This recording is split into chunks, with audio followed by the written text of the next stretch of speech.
May of 2000. The Shias of South Lebanon erupt in joy after Israel pulls out, ending an occupation that lasted more than 20 years.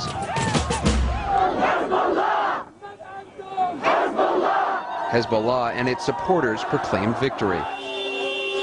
Look closely at the celebratory poster on this car. You'll see the man behind Hezbollah's armed campaign.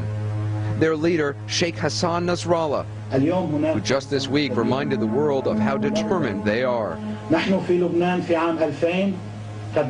In 2000, we in Lebanon, we with modest capabilities and efforts, and with a small number of mujahideen, with few supplies and little equipment, presented a model of how a resistance can overcome an occupation army. What Hezbollah terms its armed resistance, guerrilla and terror tactics, eventually wore the Israelis down. Hezbollah is the first army in the Arab world ever to force the Israelis to retreat. It managed to do what hundreds of thousands of conventional military troops in Egypt, in Jordan, in Syria were unable to do for more than half a century. And that gave Hezbollah an almost mythical status in Lebanon, elevating its leader, Hassan Nasrallah, into one of the more revered leaders in many parts of the Muslim world. Now, as Israeli airstrikes bombard Hezbollah strongholds, Nasrallah's renown is once again celebrated on the Arab street. Like here, in this Syrian market, where a shopkeeper gives away pictures of his hero. Nasrallah's popularity is bigger than a mountain and higher than the sky. He is now getting support from God and from the people. But whether Nasrallah's support has staying power in a religiously divided Lebanon is questionable. There will be many in Lebanon who will be very upset about the fact that Hezbollah's cross-border raid brought about this extraordinary military response from Israel, and will hold Hezbollah accountable as well as Israel. The Hezbollah leader may well be relishing this moment, one he's long prepared for. At the age of 10, as the story goes, Nasrallah played cleric, wrapping his head in his grandmother's black scarf, telling others to pray behind him. By the age of 15, he'd entered a Shia seminary in Iraq. Now 46, the black headscarf is his signature, and he's much more than just a cleric.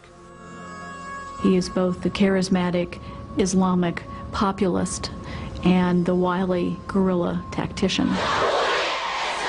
The kind of cross between Ayatollah Khomeini, Iran's revolutionary leader, and Che Guevara, the Latin American revolutionary. Though he's considered a formidable player in Lebanon, Nasrallah claims he does not aspire to be another Osama, condemning the 9/11 attacks on the World Trade Center. One of the ironies about Hezbollah is that many in the West just lump them in the same basket as Osama bin Laden and Al-Qaeda. But actually there's an enormous amount of tension between two very different movements. Nasrallah leads a Shiite movement. Osama bin Laden leads a predominantly Sunni movement. They hate each other. Though Hezbollah has killed many Americans over the years, in a July 2001 interview with CNN, Nasrallah insisted then that America was not the enemy. America's policies are biased and unjust. We oppose them, but we don't fight the Americans, and we do not launch military operations against Americans or target Americans. Still, Hezbollah remains on the U.S. list of terrorist organizations. We are not a terrorist movement. We refuse to be described as such. And he who accuses us of terrorism must present proof of our involvement in terrorist actions. Even so, Nasrallah is committed to the fight against Israel, calling on the Arab world to join the Hezbollah cause. Today, the peoples of the Arab and Islamic nation are facing a historic opportunity to accomplish a great historic victory over the Zionist enemy. You're really worried about another strike here right now, yes? When we come back, we are now the most dangerous place. Is in the most dangerous moment. CNN's Nick Robertson takes us inside a Hezbollah stronghold.